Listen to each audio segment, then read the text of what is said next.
These archives of the Scott Horton Show are brought to you by the Future Freedom Foundation at fff.org. Join the great Jacob Hornberger and some of the best writers in the libertarian movement like James Bovard, Sheldon Richman, Anthony Gregory, Wendy McElroy, and more for a real individualist take on the most important matters of peace, liberty, and prosperity in our society. That's the Future Freedom Foundation at fff.org.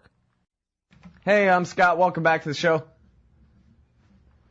ScottHorton.org is the website. I've got all my interview archives there. And next up on the show today is Gareth Porter from Interpress Service. That's ipsnews.net. And they reprinted all over at antiwar.com as well. And so the latest is Israel's Iran war talk aims at deal for tougher U.S. policy. Welcome back to the show. What gives? Glad to be back again, Scott. Thanks. What gives is, it seems to me, a critical clarification of what Bibi Netanyahu and Ehud Barak are about in their seemingly unending torrent of talk about a unilateral strike against Iran. A lot of people understandably are very upset and anticipating a war with Iran because of this talk. I, as you know well from we're discussing this on your show in the past, don't believe that. I think that they have never been serious about an attack on Iran, and that this war talk has always been, but now is much more clearly than ever before, identified with an effort to get the United States to take a tougher position on Iran. If possible, the maximum desire clearly would be for the United States to just outright threaten to destroy Iran's nuclear program if they don't cease and desist their enrichment of uranium. And that is something, obviously, that Netanyahu and Barak have discussed between themselves, whether they could achieve that or not. What the story that I've just done shows is that this discussion between the two has become more intensified in the last several days, in recent days, and in conjunction with, I should say, the high point, if you will, of war talk. That is, over the last 10 or 15 days, there's been more and more stories pouring out of the Israeli press about supposed decision-making on Iran, showing that Netanyahu is closer than ever before to making a decision. In fact, this is all about trying to position themselves to try to leverage the war talk, and to leverage the option, I should say, of a unilateral military strike against Iran for a commitment by the Obama administration, by Obama himself, to embrace at least something closer to the Israeli red line. That is to say, not allowing Iran to have the capability for a breakout, rather than merely responding if there's positive evidence that Iran has moved to a breakout by kicking out the IAEA. And I cite two key interviews that are with unnamed senior Israeli officials, but clearly were with Barak himself, Ehud Barak himself. I think I mentioned the story, unless I eliminated it because of space problems, that Netanyahu prefers to have Barak handle these details because he is much more self-assured and can toss around the arguments and make the points that need to be made from their point of view much more readily than Netanyahu himself can. So, I mean, it's virtually certain that both of these interviews were with Ehud Barak, but they are with unnamed officials. And the most recent interview on the 15th, that is to say yesterday, was the key point in it was to say that if the Obama administration would be willing to make the same statements that were made by Obama at AIPAC, the AIPAC meeting in March, that is that the United States will not allow Iran to have a nuclear weapon, and that Israel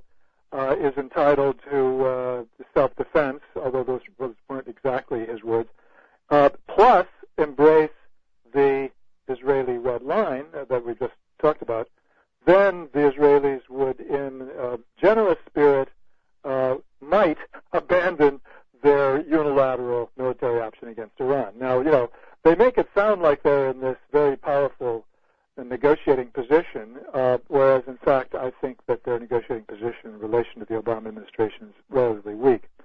But in any case, that is the deal that is on offer, according to this interview published by Ynet News yesterday.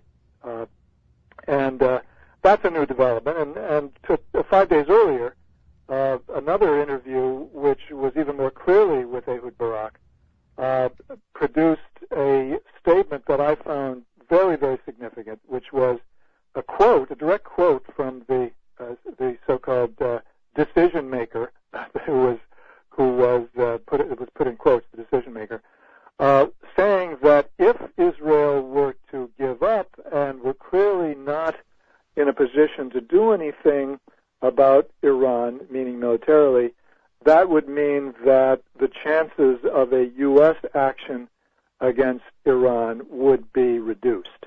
So, that gives away the whole game. Clearly that's what they've been about all of these months, and that this current high point of the campaign is clearly geared to positioning them to make this, to try to float this deal with the Obama administration. Well, I think something you were saying there was alluding to this kind of being, from their point of view, they think a strong negotiating position, but instead it's sort of overplayed and ham-handed looking. Is that basically? Yeah, I think that's part of it, that, it is so obvious that they are really not in a position to carry out a unilateral strike successfully, and that the consequences would be potentially catastrophic for Israel, and that everybody in the IDF and in the intelligence community in Israel knows this perfectly well, and they've been saying so with increasing boldness, even publicly. And so, as time goes by, their ability to make this unilateral option credible is eroding. There's no doubt about that. As more and more comes out about the opposition from the national security officials and former national security officials in Israel, this option just does not look at all credible, and therefore the credibility of their threatening it, I think, wanes over time, and I think the Obama administration, if in fact they ever took it seriously, and I'm not absolutely sure that they have, in fact I have some doubts about that, I think that they have become clearer over time, and I think it's likely now that they don't really believe that that's a serious threat. Mm. All right, so in essence what you're saying is all this hype about, hold them back, Benjamin Netanyahu, Ehud Barak, they just might do it, that basically all they're trying to do is get Obama to harden his position from closed down Fordo and no more enrichment up to 20% at all to completely, you must, the old Bush position, you must halt all enrichment forever. Right. And basically undo what they've already achieved in terms of breakout capability. That's right, and let's be clear that the Israelis have in fact been taking that position all along from the beginning of the talks with Iran, as I've written in my own stories, and has been well documented. They have demanded that the Obama administration take that position in the talks, and the Obama administration, as far as I can see, has moved considerably in the direction toward that is-ready position, although they have not explicitly announced it in any detail. They have made statements that sort of suggest that that's where they are headed in the talks. But what the Israelis now want is not simply that the United States takes that position in the talks, that that's what the United States wants, but that, there will be consequences in terms of a U.S. military action if the Iranians don't accept it. Right. All right. Well, more like this when we get back. We've, of course, got to bring in the Romney campaign into this. And of course, Barak's leak, Ehud Barak's leak of the U.S. intel report last week. We'll be right back. Oh, and the backlash from that, too. Hey, I'm Scott. Welcome back to the show. ScottHorton.org is my website where I keep all my interview archives. Right now I'm talking with Gareth Porter from Interpress Service, IPSnews.net. Israel's Iran war talk aims at deal for tougher U.S. policy.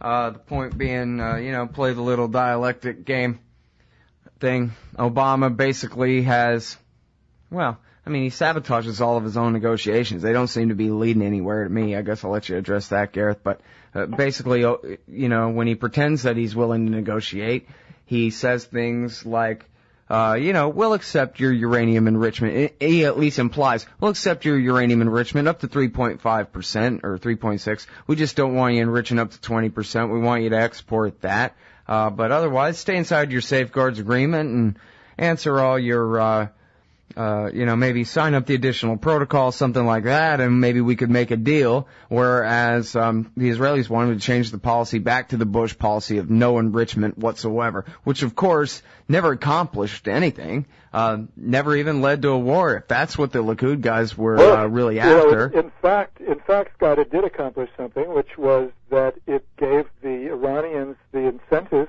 and the opportunity to continue to increase their enrichment capabilities. I mean, that's right, because they had frozen it for 2 years, 2003 through 2005, right? The great irony of all this, of course, is the Bush administration could have had a deal which would have sealed the Iranian or capped the Iranian uranium enrichment program at a level which would be no threat whatsoever of nuclear weapons. We know from the memoirs of Hussein Mousavian, as well as other information that has come out, that the Iranian government did in fact embrace that proposal that he himself made, that Mousavian made in 2006, and which could have had that result. At least that was the implication. And instead, of course, the Bush administration was happily, pushing them along toward what they finally have had, which is a capability that is quite formidable and which indeed continues to build as time goes by. So, that is the totally illogic of the hawk position on Iran, which defies the imagination unless you just understand that, as we've said before many times, the hawks always win. I mean, the game that the neocons were playing in the Bush administration was not to prevent Iran from becoming nuclear. It was to provide the excuse for an aggressive policy in the Middle East, with the possibility, at least from the point of view of Vice President Dick Cheney's office, of that the United States might, in fact, have an opportunity to attack Iran eventually. Mm-hmm. Yeah, it seems like back then when the Americans still had 50-something bases or 100 or however many hundred bases in Iraq, that would have been the time if they were ever going to do it to bomb the hell out of Tehran and try to get a regime change out of it. That way, it would make it okay that they just turned the south of the country over to the Iranians, because the Iranians would be our sock puppets again, too, anyway. Well, that may indeed have been the thought that some of the people associated with this idea in the vice president's office had in mind. In fact, there is some evidence to that effect, that the hope was regime change, if not ahead of a strike, more likely than it would come as a result of a strike, from the very crazed perspective of the extreme right-wing Israeli hawks who were pushing the vice president in the direction of war with Iran. Yeah, the problem was they couldn't do it because all the Americans they'd put on the ground in Iraq ended up being the hostages of the Iranians. The Pentagon and the U.S. military establishment said, no, absolutely not. We're not going to get involved in that. And this, I think, underlines the reality that the U.S. military only picks on targets that are easy pickings. They don't want to have a war that's going to be, that they know, at least in advance, is going to be really hard. Hey, am I right that it's a big deal that Ehud Barak accidentally provoked the National Security Council at the White House, and then later Obama's official spokesman into pronouncing the lack of a nuclear weapons program in Iran. I mean, that's the highest. Bush said, well, I don't agree with that when that came out in the NIE back in 2007. And now the National Intelligence Director had addressed it before, when testifying before the Senate, that kind of thing. But isn't this the first time that basically Obama himself, the White House, has affirmed what you and I have been trying to explain to everybody all this time about Iran's nuclear program? Well, I would say it's the most explicit confirmation or affirmation, yes, absolutely. And I think that's a good point, that in the process of trying to, again, come up with the maximum, data points or apparent data points in the press to support the effort that they've been making to pressure Obama or to press Obama toward their point of view, they've overreached, and in the process, I think they have in fact stiffened the resistance by the Obama administration with regard to this issue of, is Iran already, indicating that they're going for a weapon? The answer is clearly not. All right, now, what about Mitt Romney? I think, is this just going to be Bush Jr.? I mean, look, I think, and I've said for a long, long time here that Obama's a shoo-in. He's not Jimmy Carter. He's Bill Clinton. God help us all. But, I